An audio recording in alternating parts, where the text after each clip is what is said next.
একজন মানুষ জাহান্নামের ফয়সালা হয়ে যাবে। আল্লাহর নবী তার হাদিস শরীফে বলেন, জাহান্নামের ফয়সালা হওয়ার পরেও লোকটা জাহান্নামের দিকে যাবে আর বারবার আল্লাহর দিকে পিছনে তাকাবে।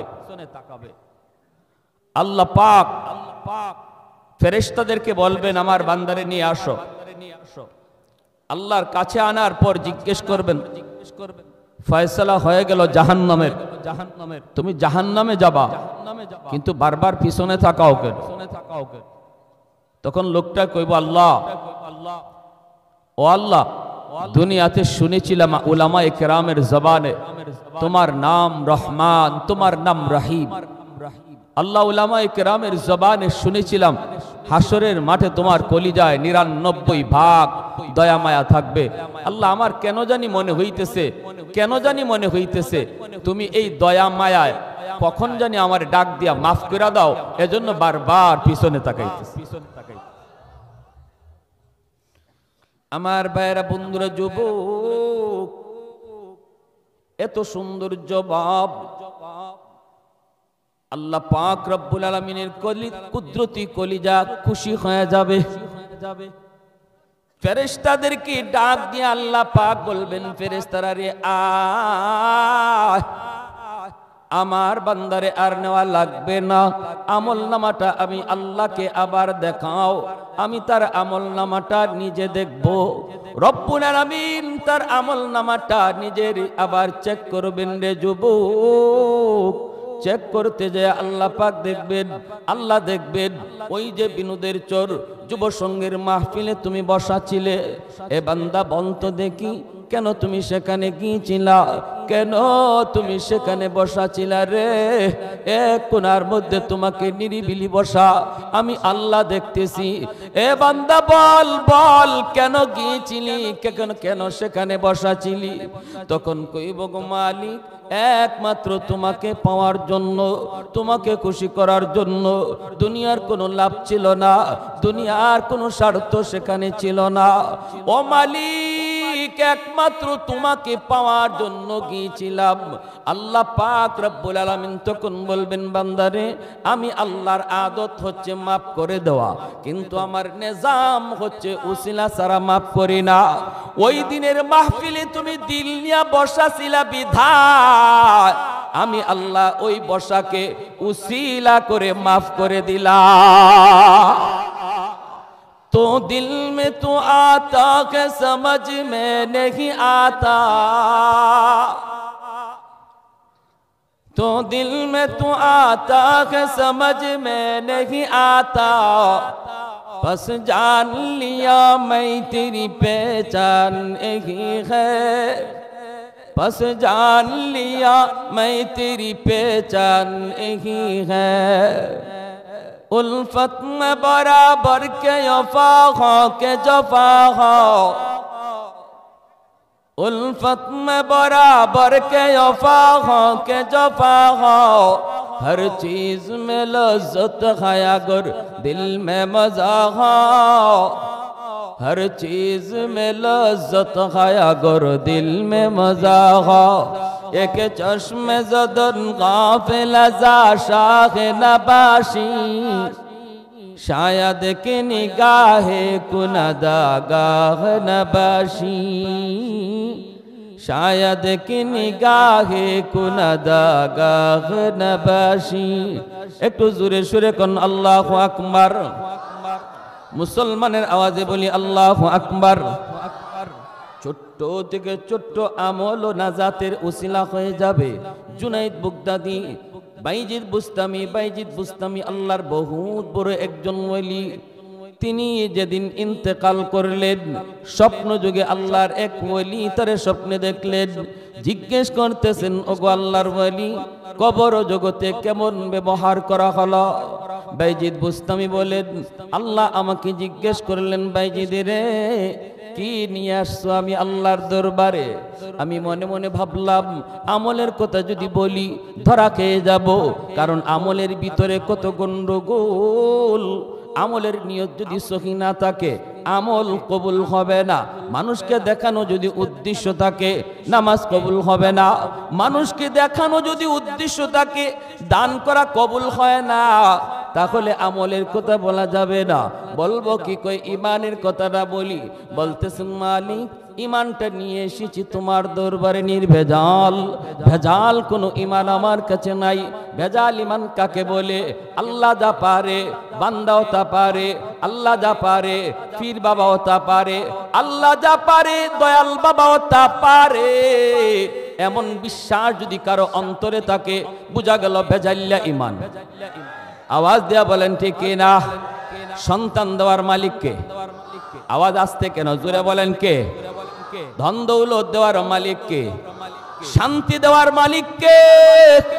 কেউ যদি মনে করে আমার দয়াল বাবা খাজা বাবার দরবারে গেলেও ধন পাওয়া যায়, দৌলত পাওয়া যায়, শান্তি পাওয়া যায়, সন্তান পাওয়া যায়, তাহলেই বোঝা গেল তার ইমান হলো ভেজাল্লা ইমান, নির্ভেজাল নয়, নির্ভেজাল নয়।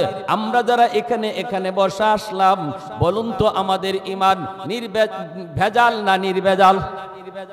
আমরা নির্ভেজাল, আমরা নির্ভেজাল। কেউ এমন বিশ্বাস অন্তরে রাখি আল্লাহ যা পারে মানুষটা পারে না, এমনকি নবীও তা পারেন না, আল্লাহ যা পারে, ঠিক না? এর নাম হলো নির্ভেজাল ইমান। জাতের সাথেও শরীক করা যাবে না, আল্লাহর গুণের সাথেও কাউকে শরীক করা যাবে না। বাইজিদ বুস্তামি বলতেছেন আল্লাহ ইমানটা আমার নির্ভেজাল। আল্লাহ পাক রব্বুল আলামিন তখন বলেন বাইজিদ উযকুর লাইলাতাল লাবান, নির্ভেজাল ইমান যদি তোমার হয় তাহলে দুধের রাতের কথা ইয়াদ করো। কি ছিল সেই দুধের রাতের ঘটনা? একদিন তিনি দুধ খেয়েছিলেন, দুধ খাওয়ার পর পেট খারাপ করেছে। তিনি বলতেছেন আমার দুধে পেট খারাপ করে ফেলেছে। আল্লাহ ওই দিকে ইঙ্গিত দিলেন রে বাইজি, পেট খারাপ করার ক্ষমতা দুধের নাই, পেট খারাপ করার ক্ষমতা শুধুমাত্র আমি আল্লাহর, ঠিক না? এ বাইজি ভালো মন্দ দেওয়ার মালিক আমি আল্লাহ। কোন বস্তুর এই ক্ষমতা নাই, কোন মানুষের এই ক্ষমতা নাই। কেমন করে তুমি এই কথা বলেছিলে ইমান নির্ভেজাল কেমন করে হলো? সাথে সাথে বাইজিদ বুস্তামি বুঝে ফেলছেন, হায় হায় আমি তো এখানেও ধরা খেয়ে গেলাম। আল্লাহর কুদরতি কদমে সেজদায় পড়ে বলতেছেন মালিক কিছুই আনতে পারি নাই গো আল্লাহ, খালি হাতে তোমার দরবারে এসেছি, দেখানোর মতো কিছুই নাই, একমাত্র তোমার দয়া আর মায়া সারা, একমাত্র তোমার দয়া মায়া সারা। আমি বাইজিদ বুস্তামির মাপ পাওয়ার কোনো সুযোগ আমি দেখি না, আমি দেখি না গো আল্লাহ। তখনই আল্লাহ পাক কই বাইজিদ একদিন শীতের রাতে তুমি একটা বিড়ালের বাচ্চাকে আদর করে লেপের নিচে জায়গা দিয়েছিলা। বিড়ালের বাচ্চাটা শীতের বাতাসে কনকনে শীত কষ্ট করে, দৃশ্যটা দেখার পরে তোমার কলিজায় মায়া লাগলো। বাচ্চাটারে তুমি আদর করে নিজের বিছানায় জায়গা দিয়েছিলা, লেপের নিচে জায়গা দিয়েছিলা। এই বিড়ালের বাচ্চাটা আমি আল্লাহরই বানানো মাখলুক। আমার একটা ছোট্ট মাখলুককে তুমি এতটুকু আদর করার কারণে আমি আল্লাহ খুশি হইয়া তোমাকে জান্নাতের উঁচু মাকাম দান করলাম। জোরে আওয়াজ দিয়া সুবহানাল্লাহ। তাহলে ছোট্ট একটা মাখলুকের প্রতি দয়া দেখাইলে যদি নাজাতের উসিলা হয়, মানুষের প্রতি মানুষ যদি মায়া দেখায়, মানুষের প্রতি মানুষ যদি দরদ দেখায়, মানুষের প্রতি মানুষ যদি একটু সাহায্যের জন্য আগায় যায়, তাহলে এই বিষয়টাও নাজাতের উসিলা হতে পারে কি পারে না? চোখের সামনে কত মানুষ বিপদে পড়ে আসলো, তুমি সাহায্যের জন্য হাত বাড়াইলা না রে আল্লাহর গোলাম। একটু সাহায্যের জন্য কতজন তোমার কাছে হাত বাড়াইলো, তুমি সাহায্য করলা না। বিপদে পড়ছে তারে সাহায্য করলা না। বোঝাটা তুলে দিতে কই বোঝাটা তুলে দিলা না। অন্ধ মানুষটা রাস্তা পার হতে পারে না, তুমি পার করে দিলা না।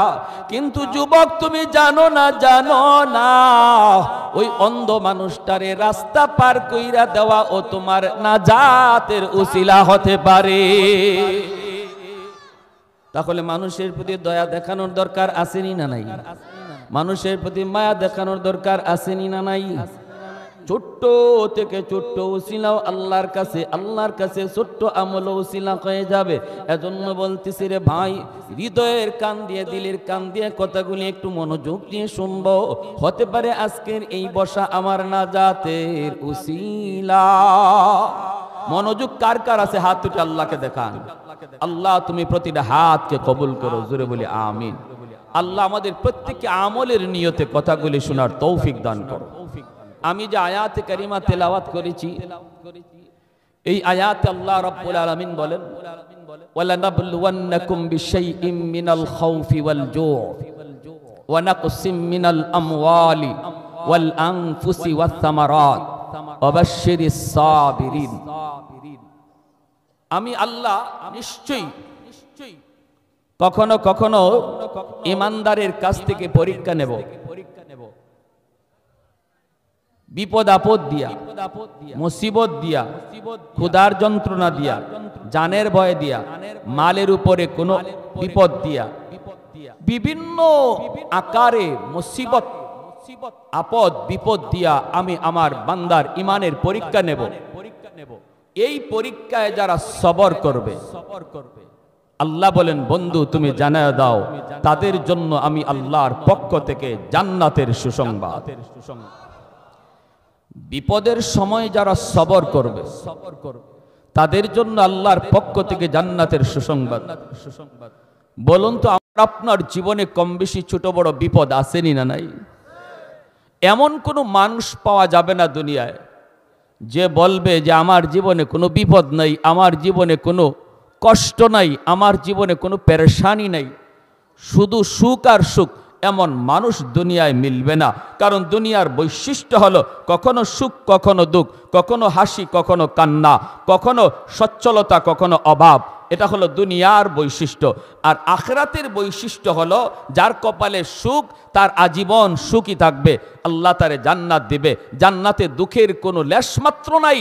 আর আখিরাতের জীবনে যার কপালে দুঃখ, ওর কপালে শুধু দুঃখই থাকবে, সুখের কোনো সম্ভাবনা নাই। এজন্য দুনিয়ার এই বৈশিষ্ট্য, কখনো সুখ কখনো দুঃখ, বিধায় আমরা কখনো অভাবে পড়ি, কখনো অসুস্থতার মধ্যে পড়ি, কখনো বিভিন্ন মুসিবতে পড়ি। আর আল্লাহ বলছেন এটা ঈমানদারের উপরে পরীক্ষা হবেই হবে। যে বলবে আমি ঈমানদার, আহাসিবান নাসু আন ইউতরাকু আন ইয়াকুলু আমান্না ওয়া হুম লা ইফতানুন। আল্লাহ বলেন মানুষ কি মনে করে সে বলবে আমি ঈমানদার, অথচ আমি আল্লাহ তার কাছ থেকে ঈমানের পরীক্ষা নেব না? এটা কি মানুষ মনে করে?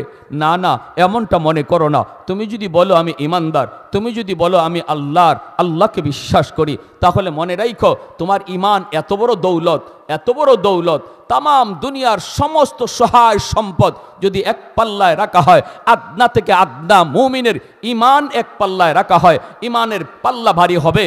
যেই ঈমানের খাতিরে আমি আল্লাহ তোমার জান্নাত দিব, এত দামি বস্তুর পরীক্ষা কিছু হবেই। সেটা হয়তোবা জীবনে একবার, কারো হতে পারে জীবনে দুইবার, কারো হতে পারে বিপদ, কারো হতে পারে সেই পরীক্ষাটা ছোট, কারো জন্য পরীক্ষা হতে পারে বড়। যার ঈমান যত মজবুত তার পরীক্ষা তত কঠিন, যার ঈমান যত মজবুত তার পরীক্ষা তত কঠিন। নবীগণের ঈমান ছিল খুব বেশি মজবুত, এজন্য নবীদের ঈমানের পরীক্ষাও ছিল খুব কঠিন। আর আমাদের ঈমানটাই দুর্বল, এজন্য আল্লাহর পক্ষ থেকে পরীক্ষাটাও আসে ছোট ছোট, কখনো অসুস্থতা, কখনো ছোটখাটো বিপদ, কখনো অভাব। এর দ্বারা আমাদের উপরে ঈমানি পরীক্ষা আসে। প্যারে হাজিরিন, ওই পরীক্ষাগুলাতে কে সবর করলো আর কে সবর করলো না, এর আলামত হলো বিপদে পইরাও, মুসিবতে থাইকাও, অভাবে থাকাকালীন সময়েও যে মানুষ আল্লাহকে ডাকে, আল্লাহর গোলামি করে, তারে মসজিদে পাওয়া যায়। অভাবে আছে এরপরও মসজিদ ছাড়ে না, অভাবে আছে এরপরও আল্লাহর জিকির ছাড়ে না, অভাবে আছে এরপরও হারাম পথে যায় না। বোঝা গেল সে আল্লাহর দেওয়া পরীক্ষার মধ্যে সে পাশ করেছে। বোঝা গেল সে পরীক্ষায় পাশ করেছে। সাইয়্যিদুনা আইয়ুব আলাইহিস সালাম বহুত বড় আল্লাহর এক পয়গম্বর, বনি ইসরাইলের জলিলুল কদর একজন পয়গম্বর। কি পরিমাণ পরীক্ষা ওনার উপর দিয়ে গেছে, তাহলে একটু আমাদের বুঝে আসবে যে আল্লাহ আমাদের। তিনি ঘর থেকে স্বামীর নিয়ে বের হয়ে গেলেন। আল্লাহর পয়গম্বর আইয়ুব আলাইহিস সালাম, যার এক সময় এই এলাকার রাজত্ব ছিল, এক সময় আল্লাহ পাক তারে কোটি কোটি সম্পদের মালিক দিয়া রাখলো। 24 ঘন্টা তার দরজার পাশে অভাবী মানুষ দাঁড়ায় থাকত, অনবরত যাদেরকে তিনি দান করতেন। আজ ওই মানুষগুলো কয়, রহিম তাড়াতাড়ি যাও, তাড়াতাড়ি সরগ, এলাকায় থাকতে পারি না, কই যাইবা তুমি জানো। ঘর থেকে বের হইয়া আল্লাহর বান্দি স্বামীর নিয়ে তিনি রাস্তায় আসলেন। রাস্তা দিয়ে পথিকেরা যায়, পথিকেরা ডাক দেয়া কয়, রহিমা রাস্তা থেকে স্বামীর নিয়ে যাবায় মন চাই সেদিকে যাও, আমরা রাস্তায় হাঁটা চলা করতে পারি না, রাস্তায় আমরা হাঁটা চলা করতে পারি না। আল্লাহর বান্দি স্বামীর নিয়া চোখের পানিটা মইসা মইসা তিনি বের হয়ে যাইতেছেন। তিনিও সাধারণ কোনো মহিলা না রে ভাই, তোমরা মনে করতে পারো তিনি হয়তো কোনো গরিব গরিব মেয়ে ছিলেন, এজন্য তিনি স্বামীরে নিয়ে বের হচ্ছেন না। বিবি রহিমা তিনিও ছিলেন কে? তিনিও ছিলেন নবী পরিবারের সন্তান, হযরত ইউসুফ আলাইহিস সালামের নাতিন, ছেলের ঘরের নাতিন। আল্লাহু আকবার। নবী পয়গম্বর গণের পরিবারের সন্তান, রাজ পরিবারের মেয়ে, রাজ পরিবারের মহিলা। মুহূর্তের ভিতরে তিনিও স্বামীরে ফালায়া চলে যেতে পারতেন, কারণ বাবার বাড়ি হলো রাজবাড়ি, বাবার বাড়ি হলো রাজবাড়ি, আবার নবী পরিবারের একজন মেয়ে। কিন্তু না না, তিনি বুঝতেন স্বামীর কদর, স্বামী কত বড় দৌলত, এটা তিনি বুঝতেন। বিদায় বলছেন, তোমাদের নাকে গন্ধ লাগে, কিন্তু আমার স্বামীর পচা গন্ধ আমার নাকে লাগে না। রাস্তার পাশে ওর থাকতে দিল না, স্বামীকে লইয়া মাঠে চলে গেলেন। মাঠে, ও আমার বিনোদর চোরের মা বোনেরা, একটু মনোযোগ দিয়া খেয়াল করে শোনো গো মা, তোমাদের ঘটনা বলতেছি, তোমাদের একটা ইতিহাস বলতেছি। কাকে বলে স্ত্রী, কাকে বলে স্বামী, কাকে বলে সংসার, একটু মনোযোগ দিয়ে শোনো। এমন সংসার যদি করতে পারো, ঘরটা জান্নাতি ঘর হয়ে যাবে। এই সন্তানগুলিকে আল্লাহ জান্নাতি সন্তান বানায় দিবে, মেধাবী সন্তান আল্লাহ বানায় দিবে। যেই ঘরের মধ্যে স্বামী স্ত্রীর ভিতরে মহব্বত থাকে, এই ঘরের সন্তানগুলিকে আল্লাহ পাক মেধাবী বানায় দেয়, হাফেজে কোরআন বানায়, আলেমে দ্বীন বানায়, মুফতি মুহাদ্দিস বানায়। যেই ঘরের স্বামী স্ত্রীর মধ্যে ঝগড়া হয়, যেই ঘরের স্বামী স্ত্রীর মধ্যে গালাগালি হয়, এই ঘরের সন্তান চেষ্টা করো তারে মেধাবী বানানো যায় না, কারণ বাপ মার সর্বদা ঝগড়ার গালাগালির বদাসর সন্তানের উপরে যায় পড়ে। তুমি যদি সন্তানকে মানুষের মতো মানুষ বানাইতে চাও, আগে ঘরটারে সুন্দর করো, ঘরটারে সুন্দর করো। ভাইয়েরা বন্ধুরা, মাঠে তিনি চলে গেলেন, রাস্তা থেকে মাঠে গেলেন স্বামীকে লইয়া। স্বামী গ, এক সময় তোমার আঙ্গুলের ইশারায় এই এলাকা চলতো, আজকে এলাকার মানুষ তোমারে ঘরে জায়গা দেয় না, রাস্তায় জায়গা দেয় না, মাঠে চলো। মাঠে গেলেন, কৃষকেরা আসতে দৌড়ায় আইসা বলতেছে, রহিমা এখানে যদি স্বামীর নিয়া থাকো, আমরা মাঠে কোনো কাম কাজ করতে পারবো না, এত দুর্গন্ধ, এত দুর্গন্ধ, আমরা মাঠে কাম কাজ করতে পারবো না। তুমি অন্য কোথাও চলে যাও। আল্লাহর বান্দি স্বামীর নিয়ে তিনি কোথায় যাবেন, কোন দিকে যাবেন? জঙ্গলের দিকে রওনা দিছেন। জঙ্গলের পাশে যায় তিনি দেখতে পেলেন একটা ডাস্টবিন, সর্বদা দুর্গন্ধ বের হয়। ডাস্টবিনের পাশে যায় তিনি জায়গা করে নিলেন। এই ডাস্টবিনের দুর্গন্ধের কারণে কোনো মানুষজন এই রাস্তা দিয়ে, এই জায়গা দিয়ে যাতায়াত করে না। তিনি বুঝলেন মানুষ যখন আসে না, তাহলে আমাকে কেউ এখান থেকে সরাবে না। এই জায়গাটাতেই স্বামীকে নিয়ে তিনি থাকতে শুরু করলেন। ডাস্টবিনের গন্ধ আল্লাহর বান্দির নাকে লাগে না, স্বামীর দুর্গন্ধ নাকে লাগে না। এখানেই স্বামীকে নিয়ে তিনি পইরা আসেন। বাইরে একদিন দুই দিন নয়, মাসকে মাস চলছে। দিনের বেলা মানুষের বাড়িতে যান কাম কাজ করার জন্য, যাইয়া তিনি কাম কইরা কিছু খাবার সংগ্রহ কইরা স্বামীকে আইনা খাওয়ান। হালুয়া খাওয়ান, হালুয়া। শক্ত খাবার খাওয়াইতে পারেন না, স্বামী খাইতে পারেন না। আইয়ুব আলাইহিস সালামের পুরা দেহটা পুকে খেয়ে ফেলতেছে, জিহ্বাটা এখনো পুকে ধরে নাই। আইয়ুব নবী ডাক দিয়া কয়, মালিক সারা দেহ আমার পুকে খাক, আমার আপত্তি নাই, আপত্তি নাই। যখনই আমি তোমাকে জিহ্বা দিয়া আল্লাহ কইয়া ডাক দিতে দেই, সাথে সাথে আমার সব কষ্ট আমি ভুলে যাই। ও মালিক, এজন্য তোমার কাছে আমার আবদার, আমার জিহ্বাটারে তুমি পোকা দিয়া খাওয়ায়ও না, যেন আমি জিহ্বা দিয়ে তোমাকে আল্লাহ আল্লাহ কইয়া ডাকতে পারি। জোরে কোন সুবহানাল্লাহ। ভাইরা আমার, আল্লাহর বান্দি মানুষের বাড়িতে যে কাম করেন, হালুয়া পাকায়া স্বামীরে তিনি খাওয়ান। কেমনে খাওয়ান রে ভাই? চামচ দিয়া খানা দিতে পারেন না, দিলে পরে চামচটা লাগলে নবী ব্যথা পান, কারণ দাঁতের মাড়িটা পর্যন্ত পচে গেছে, এমনিভাবে ঠোঁট পর্যন্ত সব পচে গেছে। চামচ যদি লাগে সাথে সাথে তিনি ব্যথা পান, ব্যথা পান। তখন আল্লাহর বান্দি তিনি আঙ্গুল দিয়েও খাওয়ান না। হাত দিয়া খাওয়াইতে গেলে আঙ্গুলটা যদি এই আক্রান্ত জায়গায় লাগে, যদি মুখের এই আক্রান্ত জায়গায় আঙ্গুলের নখটা লাগে, নবী ও কয়ে চিৎকার করে কান্দা উঠেন। এজন্য বিবি রহিমা চামচ দিয়াও না, আঙ্গুল দিয়াও না, নিজের জিহ্বাটারে তিনি চামচ বানাইয়া, এই জিহ্বার মধ্যে হালুয়া উঠাইয়া জিহ্বাটা স্বামীর মুখের ভিতরে ঢুকাইয়া খানা খাওয়ান। অলকমের ভিতরে জিহ্বাটা ঢুকে তিনি খানা খাওয়ান। এইভাবে তিনি স্বামীরে খাওয়ান। দিনের বেলা তিনি মানুষের বাড়িতে যায় কাম করেন, কিছু কাম কইরা খাওয়ানোর ব্যবস্থা করেন। এইভাবেই চলছে, এইভাবেই চলছে রে ভাই। ভাইয়েরা বন্ধুরা, একদিন তিনি কাম পান নাই, কোথাও কোনো কাম কাজ পান নাই। গেছেন একজন ইহুদি মহিলার বাড়িতে, যাইয়া তিনি বলতেছেন, মা গ, ঘরে কোনো কাম আসেনি, আমাকে কোনো কাম দেওয়া যাবেনি। মহিলায় কয়, না না, আমার বাড়িতে কোনো কাম নাই, কাজের লোক লাগে না, কাজের লোক লাগে না।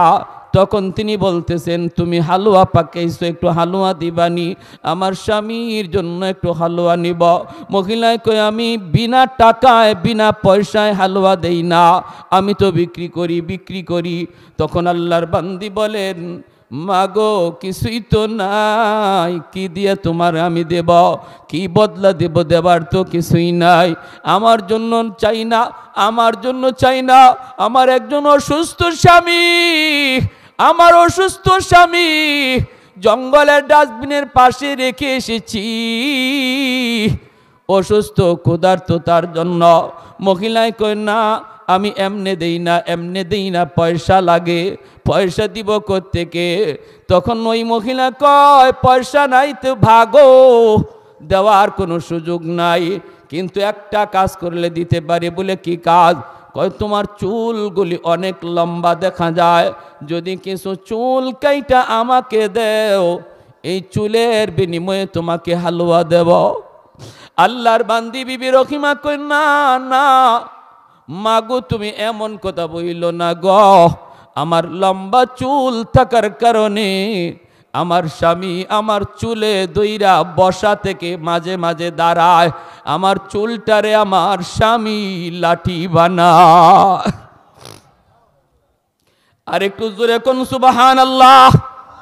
ও আমার মা বোনেরা, খেয়াল করে শুনো, আমার নবী রহমতের নবী বলেছেন, আইয়ুমা ইমরাতিন ইদা সাল্লাত খামসাহা ওয়া সামাত শাহরাহা ওয়া হাফিজাত ফারজাহা ওয়া আতাআত বালাহা। নবী বলেন, যেই মহিলা 4টা কাজের জিম্মাদার হয়ে যায়, আল্লাহর তৈরি জান্নাতের যে কোনো দরজা দিয়ে ঢুকবে, কেউ তারে বাধা দিবে না, বাধা দেওয়ার কোনো সুযোগও তার নাই। 1 নাম্বার হলো, যদি কোনো মহিলা নামাজের হিসাবটা ঠিক মতো আল্লাহরে বুঝাইতে পারে, অক্ত মতো নামাজ পড়া নেয়, পরে রক্তে নামাজ নেয় না, যথা টাইমে নামাজ যেই মহিলা আদায় করে। 2 নম্বর হলো, যেই মহিলা রমজান মাসে রোজা ঠিক মতো রাখে। 3 নম্বর হলো, নবী বলেন, যেই মহিলা খাস পর্দা করে, খাস পর্দা বলতে আমরা কি বুঝিনি রে ভাই? খাস পর্দা হলো ঘরের পর্দা, বাহিরের পর্দা। ঘরেও কিন্তু পর্দা আছে, বাহিরেও পর্দা আছে। বাহিরের পর্দা হলো বের হওয়ার সময় মোটা কাপড়ের বোরকা পরে বের হও, ঢিলা ঢালা বোরকা পরে বের হও, এটা হলো বাহিরের পর্দা। মুখটাও তোমার ঢাকা থাকবে, হাত মোজা পা মোজা লাগানো থাকবে, এটা হলো বাহিরে বের হওয়ার পর্দা। আর যদি একান্ত ঘরে তুমি থাকো, তুমি ঘরে থাকো, ঘরেই থাকো, একান্ত প্রয়োজনে বের হলে মোটা কাপড়ের বোরকা পরে বের হবা। ঘরের ভিতরে থাকলে তোমার পর্দা আছে। চাচাতো ভাইয়ের সাথে পর্দা করা তোমার ফরজ, মামাতো ভাইয়ের সাথে পর্দা করা ফরজ, খালাতো ভাইয়ের সাথে পর্দা করা ফরজ। এমনি ভাবে ভাইয়েরা বন্ধুরা, গ্রামের সম্পর্কের চাচা, গ্রামের সম্পর্কের নানা, গ্রামের সম্পর্কের দাদা, গ্রামের সম্পর্কের মামা, গ্রামের সম্পর্কের যত যা কিছু আছে সব হলো তোমার জন্য বেগানা, বেগানা। তাদের সাথে দেখা করা তোমার জন্য হারাম, কথা বলা হারাম। তো ঘরের পর্দা, বাহিরের পর্দা যেই মহিলা করলো, 4 নাম্বার নবী বলেন, যেই মহিলা স্বামীর কথা মতো চলে, স্বামীরে খুশি রাইখা চলে, যেই মহিলা মারা যায় আর ওই অবস্থায় তার স্বামী তার উপর খুশি থাকে, নবী বলেন, মরতে দেরি, জান্নাতে যাইতে দেরি না। ভাইরা আমার, এজন্যই